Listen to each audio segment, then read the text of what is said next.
As classes de ativo com risco registaram ganhos assinaláveis em 2013, com destaque para as ações, que subiram em média cerca de 20%, medidas pelo índice MSCI World, e também para as obrigações de high yield, que em média subiram cerca de 7%, medidas pelo índice Barclays Global High Yield. Nos mercados acionistas, os ganhos foram liderados pelo Japão, cujo índice valorizou 52% em 2013, e pelos Estados Unidos, onde o índice S&P 500, que ao longo do ano foi batendo sucessivos máximos históricos, terminou a subir 26%. Na Europa, os ganhos foram mais modestos e liderados pela Alemanha, onde o índice DAX valorizou 20%, e pela Espanha, que valorizou cerca de 18%. Por sua vez, o índice nacional, medido pelo índice PSI 20, valorizou cerca de 14%. Na base dos fortes ganhos registrados pelas ações mundiais, estiveram basicamente dois fatores. Em primeiro lugar, as políticas monetárias extremamente favoráveis adotadas pelos bancos centrais das principais economias avançadas, nomeadamente dos Estados Unidos, do Japão e da própria Europa.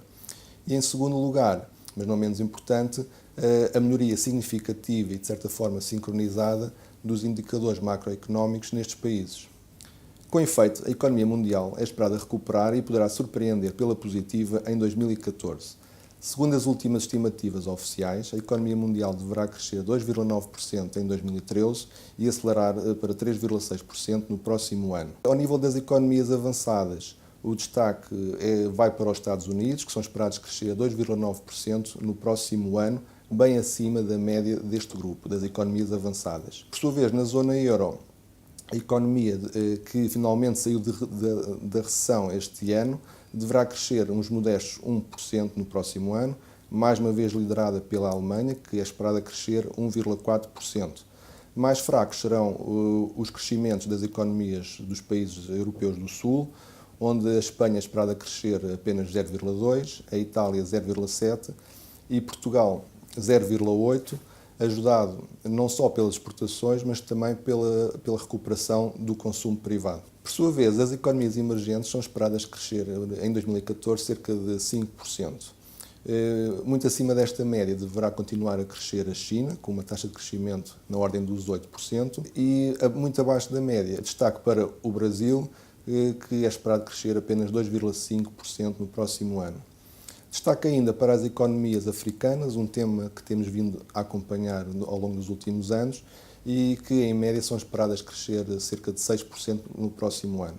Assim sendo, considerando, por um lado, o outlook macroeconómico para o próximo ano e, por outro lado, a evolução recente dos principais mercados ao longo deste ano, a alocação de ativos recomendada para o próximo ano assenta nos seguintes pilares. Em primeiro lugar, os principais índices acionistas apresentam avaliações razoáveis, em linha com aquilo que são as médias históricas e, em termos relativos, quando comparadas com as obrigações, nomeadamente a dívida pública, permanecem interessantes.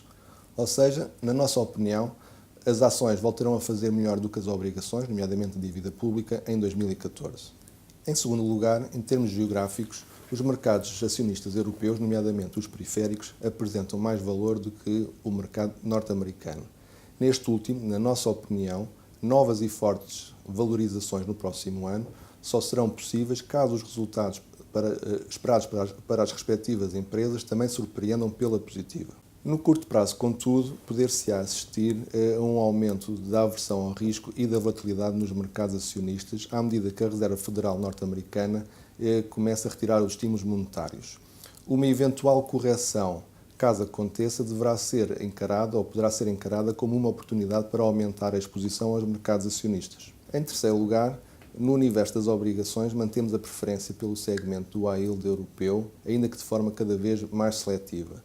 Com efeito, em termos relativos, em relação às outras ou outro tipo de obrigações, o high yield continua a oferecer, na nossa opinião, algumas boas ou interessantes oportunidades, sobretudo nos países periféricos, ainda que o espaço para a redução de spreads seja cada vez menor. Por sua vez, em relação à dívida pública core, mantemos uma exposição bastante residual, na medida em que acreditamos que as yields continuarão a subir, ainda que de forma gradual e muito mais moderada, por exemplo, do que aquela a que se assistiu em maio último, quando a Fed, ou a Reserva Federal norte-americana, sinalizou que poderia começar a retirar os estímulos monetários à economia. Por fim, em relação aos mercados emergentes, mantemos igualmente uma exposição bastante reduzida, com a preferência pelos mercados africanos, cujas perspectivas de médio e longo prazo se mantêm bastante positivas na nossa opinião.